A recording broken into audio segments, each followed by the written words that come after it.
let me tell you about the day Los Angeles decided to put a convicted murderer on the city payroll and call him a peacemaker. His name on the streets was Diablo, the devil. He earned that name as a teenager, running with the 18th Street Gang in neighborhoods around MacArthur Park, a stretch of LA that federal agents have described as an open-air drug market, controlled by cartel-linked criminal networks. The 18th Street Gang isn't just dangerous. The federal government has formally designated as a foreign terrorist organization. As a teenager, Diablo committed a gang killing that sent him to California State Prison with a sentence of 50 years to life. That was 2002. First-degree murder. 24 years later, California just let him walk when he came home to the streets of Los Angeles. He told investigators he came back with juice, street credibility, the kind that comes from the name, from the jacket, from surviving it all and not breaking. And 3 months after that, he was hired. Not by a gang, this time, by the city of Los Angeles, a nonprofit called Healing Urban Barros, funded with $450,000 of Los Angeles taxpayer money, put Michael Angel Alvarez on its payroll as a peace ambassador. His job? Walk the streets of MacArthur Park, prevent gang violence, be a force for calm. By the end of 2025, the city had paid him $58,000, but here's what nobody's running this program wants you to find out. When Alvarez's gang life collided with his city job in a way that drew blood, someone inside the program was told, and the choice they made is the part that changes everything about this story. If you live in any city that has replaced traditional policing with nonprofit community outreach programs, what happened in Los Angeles is not just Karen Bass's problem. It's coming to a city near you. So here's what happened. Next, Alvarez showed up for work. The streets around MacArthur Park and Westlake. That's the heart of Council District. Federal agents have concentrated anti-drug trafficking efforts there for years. Because the area functions, in the words of locals, as an open-air drug market. Cartel supply lines run through it. The 18th Street Gang operates there. This is the neighborhood Karen Bass's city government chose to deploy its Peace Ambassador program. Alvarez had a business card. It identified him with a name and a title. Peace Ambassador. It had a phone number. That number federal investigators found was the same line he was using throughout 2025 to communicate with members of the 18th Street Gang, who were still locked up, while wearing his city-issued clothing and carrying his Peace Ambassador identification. Diablo was fielding calls from behind bars about 18th Street business. What does that look like in practice? In a recorded phone call intercepted on January 3rd, 2026, alleged 18th Street Gang members described Alvarez as a gang leader. In a separate call, the same day, Alvarez discussed a double shooting in Westlake. That happened the night before.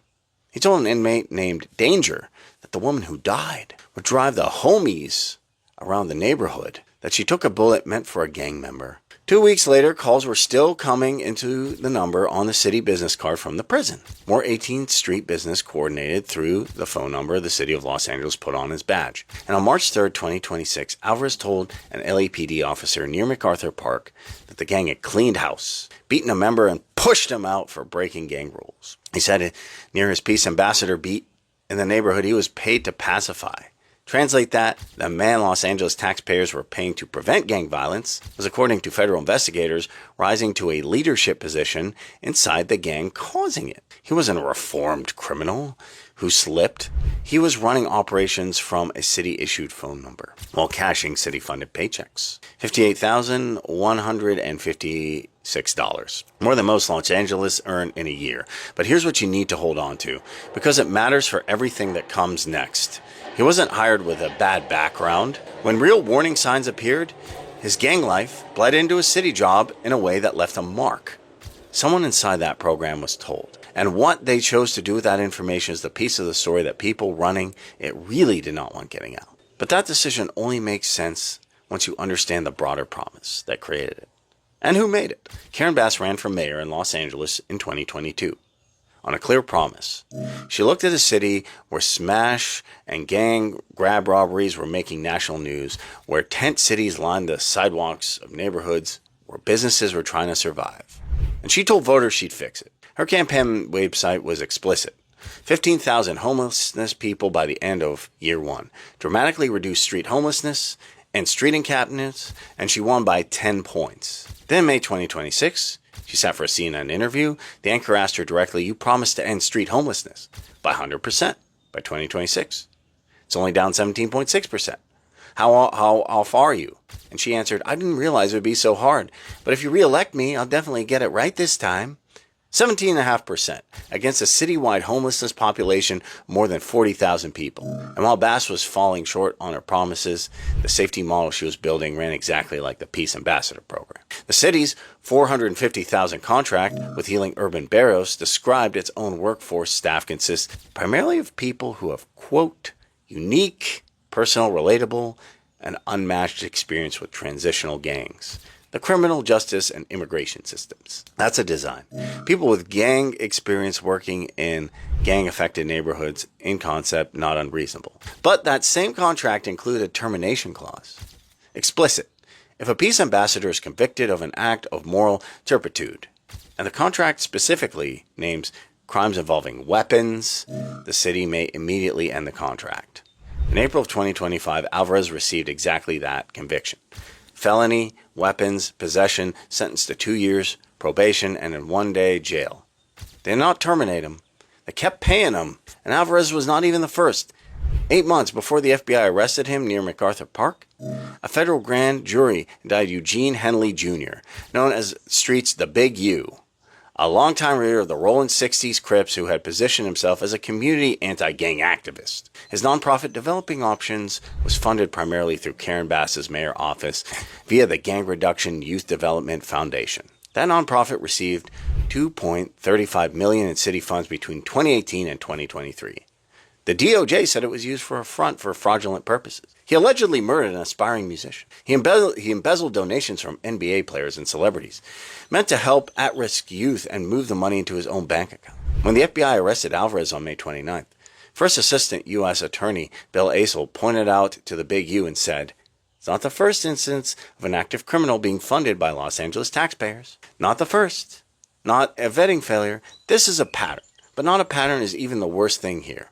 The worst thing is what happened the moment the Peace Ambassador program received direct, first-hand evidence that one of their own was still deep in the life. Because someone brought that evidence to them. And the answer they gave back is the thing that now changes how you see this entire story. Go back to MacArthur Park, 2025. Alvarez is on the clock, business card in his pocket. At some point during his employment as a peace ambassador, he was stabbed, not at home, not somewhere unrelated to his work. While working as a peace ambassador capacity, he was stabbed. When you are an active 18th Street gang leader patrolling the territory of that gang and you get stabbed on duty, there's only really one explanation for what happened. The streets answered back. Alvarez did what you might expect anyone to do when they get hurt at work. He reached out to council member Eunices Hernandez's office, the Democrat who created this program. He told investigators he was seeking financial aid for his injuries, and he reported it. And here's what happened next. This comes directly from federal court filings. He was told no, not because funds were unavailable, but because, and this is the documented reason in the federal court records, the programs did not want to alert the Los Angeles City Council members of the incident due to their advocacy for these programs. Read that again. An active 18th Street gang leader who was stabbed while working on the city time. He reported it to the program's leadership. He told them to stay quiet because if City Council found out, it might threaten the program's existence. They protected the program by concealing the evidence from the very officials whose tax dollars were funding it. He went back to work. He collected the next quarter's paycheck, and the one after that. On January 3rd, 2026, while federal investigators intercepted his calls, Alvarez was on the phone discussing the woman who had just been shot to death near MacArthur Park the night before. She died in the territory of the gang he was leading while Los Angeles was signing checks. He described her role. He described what she took.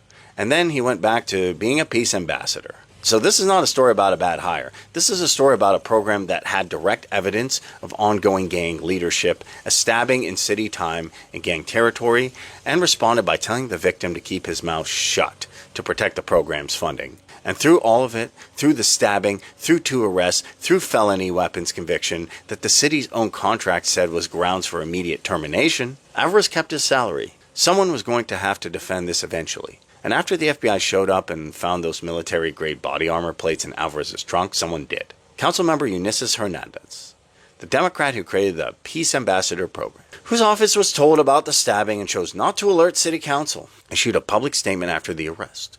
Word for word, the same language from her office website. She said peace ambassadors are embedded in communities they serve.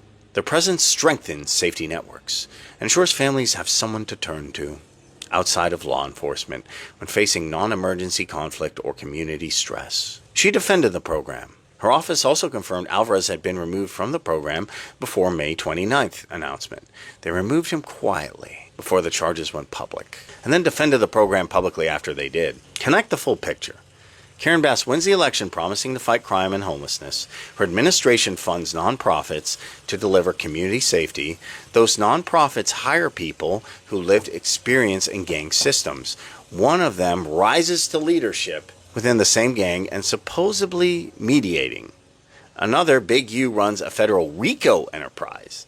Admittedly and allegedly commits murder while receiving millions through the mayor's office. When Alvarez is stabbed during gang activity on city time, the program hides it from the council. When the FBI arrests him, the council member who created the program defends it publicly. And Mayor Karen Bass issues an unsigned email stating that the program participants are prohibited from gang membership. The rules existed. The oversight failed. The cover-up happened after the rules were violated. Her unsigned statement said it. The rules existed. Alvarez violated those rules in April 2025 with his felony conviction. The termination clause was right there in the contract. He was not terminated. He was protected. And the question the coverage has largely not asked is, what happened in that territory while he was protected? On January 2nd, 2026, a woman was shot and killed near MacArthur Park. The morning, the city's peace ambassador called an inmate, and described what happened. He said she drove the homies around. She took a bullet meant for a gang member. According to federal investigators, Michael Angel Alvarez was at the moment an active leader of the 18th Street Gang. He was also at the moment a city employee. He collected 2 more quarters of city paychecks after that call, and he was still on the payroll on May 18th when the police found the body armor. A woman died near a park he was paid $58,000 to protect. The program that employed him concealed his gang activity from people who funded it. The council member who built it defended it after his arrest. The mayor's office sent an unsigned email. So here's the full picture. Los Angeles built a public safety mall where nonprofit contractors with almost no meaningful oversight receive city taxpayer money to staff programs with individuals who have gang backgrounds. The idea, in theory, was that reformed gang members could reach communities that police could not. What the city created instead was a system where termination clauses meant to protect the public ignored where the evidence of ongoing criminal activity was concealed to protect program funding, and where 2 separate federal investigations, separated by 18 months, revealed the same structure being exploited in the same way. So this was not a failure of compassion. It was a failure of accountability. And the people inside the system had incentive to cover it up, and no incentive to fix it. You now know more about what happened in MacArthur Park than most people watching the coverage of this story. You know about the stabbing that was deliberately concealed from City Council. You know about the termination clause that was never enforced. You know about the woman who died near that park while City's peace ambassador was on the phone discussing her death. It didn't fail because nobody cared. It failed because the people running it cared more about the program than about the neighborhood it was supposed to protect. If you want to be the first to see stories like this when they break, hit subscribe, turn on that notification bell, and drop a comment below. What was the moment in this video where it clicked for you? We started this story the day Los Angeles decided to put a man named Diablo on city payroll, and now you know what Diablo was doing while he was there.